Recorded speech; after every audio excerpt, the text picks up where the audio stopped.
ದೇಶದಲ್ಲಿ ಈಶ್ವರನಿಗೆ ಹಲವಾರು ದೇವಾಲಯಗಳನ್ನ ನಿರ್ಮಾಣ ಮಾಡಿರೋದನ್ನ ನಾವು ನೋಡಿರ್ತೀವಿ. ಆದ್ರೆ ಶಿವನ ವಾಹನವಾದ ನಂದಿಗೆ ಕಟ್ಟಿರೋ ದೇವಾಲಯವನ್ನ ನಾವು ನೋಡೋದು ಬಹಳ ವಿರಳ. ಬನ್ನಿ, ಇವತ್ತಿನ ಸಂಚಿಕೆಯಲ್ಲಿ ಸೃಷ್ಟಿಯ ಲಯಕರ್ತನಾದ ಮಹೇಶ್ವರನ ವಾಹನವಾದ ನಂದಿಗೆಂದೇ ನಿರ್ಮಿಸಲಾದ ಈ ನಂದಿಕೇಶ್ವರ ಸ್ವಾಮಿಯನ್ನ ದರ್ಶನ ಮಾಡಿ ಪುನೀತರಾಗೋಣ.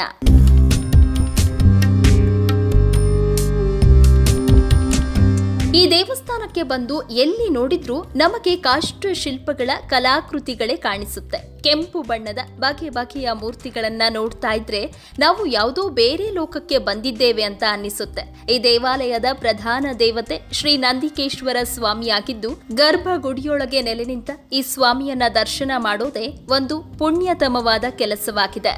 ಈ ದೇವ ಸತ್ಯಕ್ಕೆ ಧರ್ಮಕ್ಕೆ ತಲೆಬಾಗುವ ಸ್ವಾಮಿಯಾಗಿದ್ದು, ಅಧರ್ಮ ಅಸತ್ಯಗಳಿಂದ ಬದುಕುವ ಜನರಿಗೆ ಈ ದೇವನ ಬಳಿ ಪ್ರವೇಶ ಇಲ್ಲ. ವ್ಯವಹಾರ ಸಮಸ್ಯೆ, ಸಂತಾನ ಸಮಸ್ಯೆ, ಉದ್ಯೋಗ ಸಮಸ್ಯೆ, ವೈವಾಹಿಕ ಸಮಸ್ಯೆಗಳಿಂದ ಬಳಲುವವರು ಇಲ್ಲಿಗೆ ಬಂದು ದೇವರಿಗೆ ಗೆಂಡ ಸೇವೆಯನ್ನ ಸಲ್ಲಿಸ್ತೀವಿ ಎಂದು ಹರಕೆ ಹೊತ್ತುಕೊಂಡ್ರೆ ಈ ದೇವ ನಮ್ಮೆಲ್ಲ ಸಮಸ್ಯೆಗಳಿಗೆ ಮುಕ್ತಿಯನ್ನ ನೀಡ್ತಾನೆ. ಅಲ್ಲದೆ ಪ್ರಾಮಾಣಿಕವಾಗಿ ಬದುಕುವ ಎಲ್ಲಾ ಜನರಿಗೂ ಸದಾ ಸನ್ಮಾರ್ಗದಲ್ಲಿ ನಡೆಯುವಂತೆ ಅನುಗ್ರಹವನ್ನ ನೀಡ್ತಾನೆ ಈ ನಂದಿಕೇಶ್ವರ ಸ್ವಾಮಿ.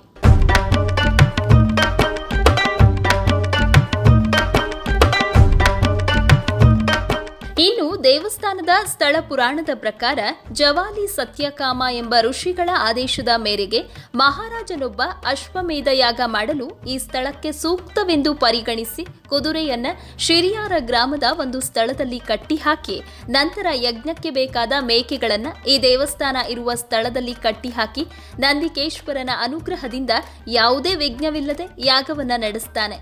ಈ ರಾಜ ಮೇಕೆ ಕಟ್ಟಿದ ಜಾಗವೇ ಮುಂದೆ ಜನರ ಬಾಯಿಂದ ಬಾಯಿಗೆ ಹರಿದಾಡಿ ಮೆಕ್ಕೆ ಕಟ್ಟು ಎಂದು ಪ್ರಸಿದ್ಧಿಯಾಯಿತು ಎಂದು ಹೇಳಲಾಗುತ್ತೆ. ಹಾಗೆ ರಾಜನು ಕುದುರೆ ಕಟ್ಟಿದ ಜಾಗವನ್ನ ಕುದುರೆ ಕಟ್ಟು ಎಂದು ಕರೆಯಲಾಗುತ್ತೆ. ಕಾರ್ಣಿಕ ದೇವತೆಗಳು ನೆಲೆಸಿರುವ ಈ ಕ್ಷೇತ್ರದಲ್ಲಿ ಕಾಷ್ಟಶಿಲ್ಪಗಳ ಅನೇಕ ಮೂರ್ತಿಗಳು ಇವೆ. ಪಂಚಮುಖ ನಂದಿಯ ಮೇಲೆ ಆಸೀನಳಾದ ದುರ್ಗೆ, ಬಲಾನಂದಿ, ತ್ರಿಮುಖ ನಂದಿ, ಆಕಾಶ ನಂದಿ, ಪರಿವಾರ ದೇವರಾದ ಬ್ರಾಹ್ಮಿ, ಮಹೇಶ್ವರಿ, ಕೌಮಾರಿ, ವೈಷ್ಣವಿ, ವಾರಾಹಿ, ಚಾಮುಂಡಿ, ಸಪ್ತ ಮಾತೃಕೆಯರು, ವೀರಭದ್ರ, ಕಾಲಭೈರವ, ಪಂಜುರ್ಲಿ ದೇವ, ಹುಲಿದೇವ ಹೀಗೆ ಬರೋಬ್ಬರಿ 172 ಬಗೆಯ ದೇವರ ಮರದ ವಿಗ್ರಹವನ್ನ ನಾವಿಲ್ಲಿ ನೋಡಬಹುದಾಗಿದೆ. ಈ ಕ್ಷೇತ್ರದ ಇನ್ನೊಂದು ವಿಶೇಷತೆ ಅಂದ್ರೆ ಇಲ್ಲಿ ನಡೆಯುವ ಶೇಡಿ ಉತ್ಸವ. ಜಾತ್ರೆ ನಡೆಯುವ ಸಂದರ್ಭದಲ್ಲಿ ಇಲ್ಲಿನ ದೇವಾಲಯದ ಎದುರು ಭಾಗದಲ್ಲಿ ಸುಮಾರು 25 ಅಡಿ ಎತ್ತರದ 3 ಕಂಬಗಳಿದ್ದು, ಅದಕ್ಕೆ ಉದ್ದನ ತೊಲೆಗಳನ್ನ ಬಳಸಿ ಕಂಬದ ಒಂದು ಭಾಗಕ್ಕೆ ಕಬ್ಬಿಣದ ತೊಟ್ಟಿಲುಗಳನ್ನ ಕಟ್ಟಲಾಗುತ್ತೆ. ನಂತರ ಈ ತೊಟ್ಟಿಲಿನಲ್ಲಿ ಸೇವಾಕರ್ತರನ್ನ ಕುಳ್ಳಿರಿಸಿ ತೊಲೆಯ ಇನ್ನೊಂದು ಭಾಗವನ್ನ ಭಕ್ತಾದಿಗಳು ಎಳೆಯುವ ಮೂಲಕ ಶೇಡಿ ಕಂಬಕ್ಕೆ 3 ಸುತ್ತು ವೃತ್ತಾಕಾರದಲ್ಲಿ ಪ್ರದಕ್ಷಿಣೆ ಮಾಡಲಾಗುತ್ತೆ. ಈ ಸಂದರ್ಭದಲ್ಲಿ ತೊಟ್ಟಿಲಲ್ಲಿ ಕೂತ ಸೇವಾಕರ್ತರು ದೇವರ ಪ್ರಸಾದವಾದ ಹೂವು, ಬಾಳೆಹಣ್ಣುಗಳನ್ನ ಭಕ್ತರತ್ತ ಎಸೆಯುತ್ತಾರೆ. ಹೀಗೆ ಎಸೆದ ದೇವರ ಪ್ರಸಾದವನ್ನ ಯಾರು ಸ್ವೀಕರಿಸುತ್ತಾರೋ ಅವರ ಬದುಕಿನ ಎಲ್ಲಾ ಕಷ್ಟಗಳನ್ನ ನಂದಿಕೇಶ್ವರ ಸ್ವಾಮಿ ದೂರ ಮಾಡ್ತಾನೆ ಎಂದು ಹೇಳಲಾಗುತ್ತೆ. ಹೀಗಾಗಿ ಈ ಶೇಡಿ ಉತ್ಸವದಲ್ಲಿ ಸಾವಿರಾರು ಜನ ಪಾಲ್ಗೊಂಡು ದೇವರ ಕೃಪೆಗೆ ಪಾತ್ರರಾಗ್ತಾ ಇದ್ದಾರೆ. ದಯಾಮಯನಾದ ನಂದಿಕೇಶ್ವರ ಸ್ವಾಮಿಯನ್ನ ಬೆಳಗ್ಗೆ 10 ಗಂಟೆಯಿಂದ ರಾತ್ರಿ 9 ಗಂಟೆವರೆಗೆ ದರ್ಶನ ಮಾಡಬಹುದಾಗಿದೆ.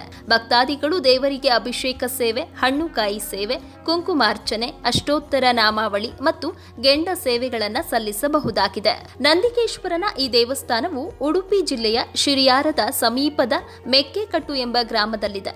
ಈ ದೇಗುಲವು ಬ್ರಹ್ಮಾವರದಿಂದ 15 ಕಿಲೋಮೀಟರ್, ಬೆಂಗಳೂರಿನಿಂದ 394 ಕಿಲೋಮೀಟರ್, ಮೈಸೂರಿನಿಂದ 331 ಕಿಲೋಮೀಟರ್, ಉಡುಪಿಯಿಂದ 27 ಕಿಲೋಮೀಟರ್ ದೂರದಲ್ಲಿದೆ. ಈ ದೇವಸ್ಥಾನಕ್ಕೆ ಉಡುಪಿ ಅಥವಾ ಬ್ರಹ್ಮಾವರದಿಂದ ಸಾಕಷ್ಟು ಕರ್ನಾಟಕ ಬಸ್ ಸಾರಿಗೆ ವ್ಯವಸ್ಥೆ ಇದೆ.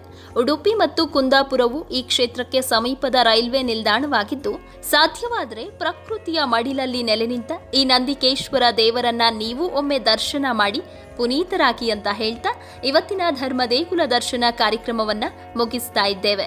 ವೀಕ್ಷಕರ ಗಮನಕ್ಕೆ, ನಿಮ್ಮ ಅನಿಸಿಕೆ ಅಥವಾ ಅಭಿಪ್ರಾಯಗಳನ್ನು ಕಮೆಂಟ್ ಮುಖಾಂತರ ವ್ಯಕ್ತಪಡಿಸಬಹುದು. ಹಾಗೂ ನಿಮ್ಮ ಸುತ್ತಮುತ್ತ ಇದೇ ತರಹದ ಅದ್ಭುತ ದೇವಾಲಯಗಳಿದ್ದರೆ ಅದರ ಸಂಪೂರ್ಣ ಮಾಹಿತಿಗಳನ್ನು ನಮಗೆ ಇಮೇಲ್ ಮುಖಾಂತರ ತಿಳಿಸಬಹುದು. ನಮ್ಮ ಇಮೇಲ್ ಐಡಿ inspireKannada@gmail.com. ಮುಂದಿನ ಸಂಚಿಕೆಯಲ್ಲಿ ಮತ್ತೊಂದು ವಿಶೇಷವಾದ ದೇಗುಲದ ಮಾಹಿತಿಯೊಂದಿಗೆ ನಿಮ್ಮ ಮುಂದೆ ಬರ್ತೀವಿ. ಈ ವಿಡಿಯೋ ನಿಮಗೆ ಇಷ್ಟವಾಗಿದ್ದಲ್ಲಿ ದಯವಿಟ್ಟು ನಮ್ಮ ಚಾನೆಲ್ನ ಸಬ್ಸ್ಕ್ರೈಬ್ ಮಾಡಿ ಹಾಗೂ ಬೆಲ್ ಬಟನ್ನ ಕ್ಲಿಕ್ ಮಾಡಿ. ವಂದನೆಗಳು.